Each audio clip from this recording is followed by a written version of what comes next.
NFL playoffs are back, and I'm here to break it all down for you guys. What is going on, y'all? 5 Sports Talk back at it with another video talking some NFL, here to give you guys my predictions for Wildcard weekend. Now, I meant to get to this a little earlier, but hey, better late than never. So I'll get into all my picks for this weekend. We've got 4 games, of course, 2 from the AFC and 2 from the NFC. And I will go in the order of which these games will be played. So the Saturday games first and then the Sunday games after that. And for the purposes of the video, I don't want to get into too much detail with each game. Kind of give you guys a breakdown of the game and I kind of highlight some points and then give you guys my score prediction at the end, just so this video does not drag on forever and you guys can get to my picks eventually, right? So for the purposes of that, just kind of break it down. But if you guys have any questions and if you guys want to know more about why I made those picks and whatnot, or if you guys just want to chat sports with me, hit me up on my Twitter, link down below for that, and my Instagram as well. You can do either or, but I am most active on Twitter, so link down below for that. But without further ado, let's get started. Game number 1, we have the Tennessee Titans at the Kansas City Chiefs in what is going to be Marcus Mariota's very first playoff game, and I'm excited to see that because I'm a Marcus Mariota fan, and happy for Titan fans out there who finally saw their team make the playoffs after quite some time. And it is nice to see, okay? So happy about that, but they are going to be on the road in Kansas City against a Kansas City team that is quite like Tennessee in that these are both very inconsistent teams, folks, okay? I had very high hopes for Tennessee, and it's not that they disappointed. They still got in the playoffs, but they kind of backed into it, okay? They lost 3 of their last 4.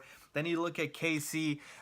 This team started off really hot, and then they lost 4 straight, and then now they've won 4 straight. So, like I said, 2 teams that feel like they're not that similar, but they actually are. And then you look at playing style, and you look at Mariota versus Alex Smith, both kind of mobile quarterbacks that are erratic at times, though I like Mariota better. And you look at the run games, and you have Kareem Hunt on one side, you got DeMarco Murray and Derrick Henry, the two-headed monster for the Tennessee Titans. And then defensively, both of these secondaries are not very good, okay? So very similar teams, and for me, this was the hardest game to pick, and it is just funny how it's the first game of the playoffs in terms of time. And for me, what really came down to deciding this game was 2 things. 1, the health of DeMarco Murray, and it's not what you think. And 2, not trusting Alex Smith like I should be, okay? I'll get to the second point first, and then I'll get back to the DeMarco Murray point. I should be trusting Alex Smith more than I am giving him credit for now. He's had a phenomenal year, 26 touchdowns to just 5 interceptions. He was at one point an MVP candidate. I made a video about that midway through the season. So he has had a spectacular season. But, there's always a but, I still don't trust Alex Smith. I will take Marcus Mariota, who is going to the playoffs for the very first time, over Alex Smith. I think eventually, once in a while, people, go on and have these outlier type of years, but then they regress to the mean and go back to who they really were. You can look at a Cam Newton, if you will, that 2015 MVP season. What I'm trying to say is Alex Smith, as great of a year as he's had, there's always that thought in my mind that he could regress back into who he is, which is Alex Smith, game manager. And I just see Marcus Mariota having more of an ability to break open this game. Now, of course, they have not done it yet, so I'm just going to go out and say it. This, for me, is a gut pick, and the reason I'm making this pick is usually in the playoffs, there's always an upset, and this is a 8.5 point spread at this point, so the Titans are big underdogs, and I seem foolish for taking the Titans, but I'm going to do it, and that's because of my second point. DeMarco Murray better not play in this game because that is going to help the Titans, folks. I'm telling you, Derrick Henry is the better back. All the Titan fans, if you guys have been watching this season, you should know DeMarco Murray's got a bad knee. He's got a bad hamstring. That injury has been lingering all year. He is not healthy at all, and the Titans should sit him out this game. Derrick Henry proved last game that when you give him the ball, good things happen, and if he is able to get the ball this game with no DeMarco Murray to worry about, you just feed him the ball and now you can set a play action, and that's where Mariota succeeds. So I need Derrick Henry to be the featured back in this game. That is the key to success for the Titans. Both defenses are awful, like I said, in the secondary, so you can throw on them, but you can also pound the rock and make it a balanced offense. I don't like when Marcus Mariota has to basically, throw the ball 40 times, 35 times. This needs to be a formula for the Titans where they need to have a balanced attack, set up play action. Marcus Mariota is a mobile quarterback, so utilize his skills, okay? And I understand on the other end, you've still got Travis Kelce, Tyreek Hill. Nobody on the Titans could damn sure not cover Tyreek Hill. You've still got Kareem Hunt, like I mentioned. But I'm going with the upset pick here. It's going to be very close, but I'm taking the Tennessee Titans to win this game 21-20. Call me crazy if you will, but I'm going for it. Let's move on to game number 2 in what is my favorite game of the weekend. We have the Atlanta Falcons at the Los Angeles Rams. Folks, I have been in love with the Rams all season long. They are the poster child for consistency. We just talked about the damn Titans and Chiefs who are inconsistent as heck. You look at the Rams, the #1 offense in the NFL all year long.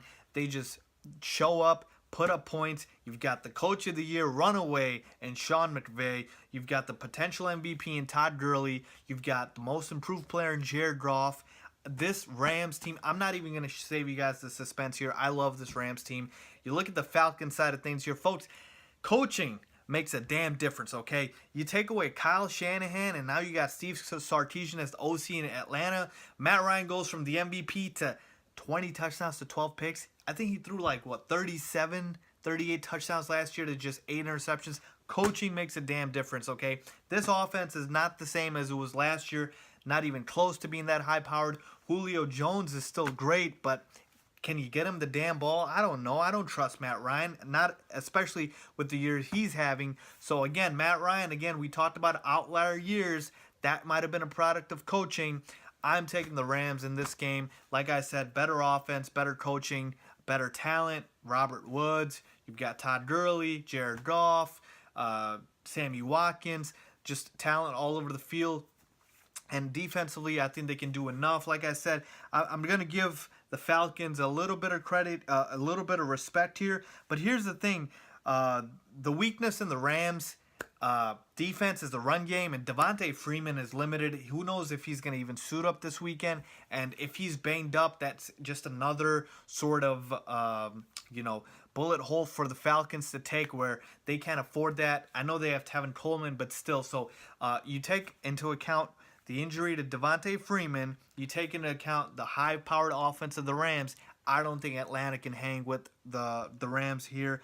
I'm going with the Rams in this game fairly easily, 38-27. Moving on to game number 3, we have the Carolina Panthers at the New Orleans Saints. And the Saints are another team, folks, that I've been in love with all season long just because, like I said, they have been very consistent as well. Talk about a balanced team. My God, 4th in the NFL in offense, 10th in the NFL in defense. You look at the two-headed monster in the backfield, the best running game in the NFL in Mark Ingram and Alvin Kamara. I guarantee you lost these guys if you faced them in a matchup in fantasy football, and I guarantee you probably won your damn league if you had one or both of these guys in your fantasy football league. So that's how impressive they've been. Then you look at Drew Brees, who hasn't had to do a lot, but still been pretty consistent. Michael Thomas is still there. So balanced team for sure. Loving what the Saints have done in this entire season. Then we take a look at the Carolina Panthers, who have been very erratic, Cam Newton especially, and for that reason, I can't go with Carolina in this game. I'm going to have to roll with the Saints. Like I said, they've just been the better team overall, flat out. Cam Newton has been erratic as they come. His MVP season is looking more and more like an outlier. He just is not the same guy in terms of a pocket passer, in terms of accurate in the pocket. Just all of those things combined. Christian McCaffrey, I like him, but you're looking at a guy in between the tackles that he can't do that, okay? He's a pass-catching back. Jonathan Stewart, he's a little banged up. And really, it's Jonathan Stewart. I mean, he's not going to, carry the rock 30 times a game. The defense for the Panthers, I mean, they're okay. What do we have here with the Panthers? They're 11th in the NFL. But like I said, the Saints offense is just way too high powered. You can stop one of the four. Maybe you stop Mark Ingram, but you're not stopping Alvin Kamara. You're not stopping Drew Brees. You're not stopping Michael Thomas. So pick your damn poison, Carolina, because you're not stopping these guys, and they're in the Superdome too. So all of those things added up, it's pretty easy for me. I'm going with the New Orleans Saints 28-17 in this. And last but not least, let's finish off with game number 4, the Buffalo Bills at the Jacksonville Jaguars. Boy, if you asked me at the beginning of the season if this game would be on the damn schedule, I would have given you a lot of money, because I don't think anyone could have predicted this. But that is why we love the NFL, right, folks? 17 years for the Bills. That's how long it's been. 9 years for the Jacksonville Jaguars. Salute to the Bills fans. Loved what they did by donating to Andy Dalton's charity organization. If you didn't see that, one of the coolest stories all year long. The Bills fans gave to Andy Dalton's organization because Andy Dalton helped beat the Ravens, which knocked the Ravens out of the playoffs, and the Bills got in. And we love it, folks. We love it. But let's get down to football here. I have to go with Jacksonville in this game, folks. Shady McCoy is banged up, and that is enough reason for me to not pick Buffalo in this game. Happy for you Bills fans, but like I said, you look at the Jaguars, number 1 defense, number 2 actually, I think the Vikings just beat them, number 2 defense overall in the NFL, okay? They are absolutely stout in the secondary. You cannot throw on these guys, okay? And you already have a weak receiving corps, okay? Kelvin Benjamin, you acquired him. He's your number 1 guy, but he hasn't done next to nothing. You got Zay Jones. I mean, there's really nothing in the Buffalo passing corps. It's been Shady McCoy or bust, and now Shady McCoy is a game-time decision. He might not even play. I'm out. I'm out on Buffalo. You take into account that the D-line for Jacksonville is good as well. They can sack Tyrod Taylor all day long. Blake Bortles literally just has to not turn the ball over, hand it off to Leonard Fournette. It's pretty easy for me to see the Jacksonville Jaguars winning this game. If Blake Bortles doesn't score, the defense will. Okay, that's how easy it is for Jacksonville at this point in terms of defensive production. Okay, so I like the Jags in this game. I have them winning 24-10. So there you have it, folks. Those are my wild card weekend predictions for the NFL playoffs. Like I said, if you guys want to talk more sports with me, hit me up down below on my Twitter for that. Make sure you guys subscribe. Turn on your post notifications. More videos coming out soon. Going to be putting out a lot more NFL and NBA content like I usually do, but trying to be more consistent with it. But like I said, thank you guys for watching. Make sure to subscribe. Thank you.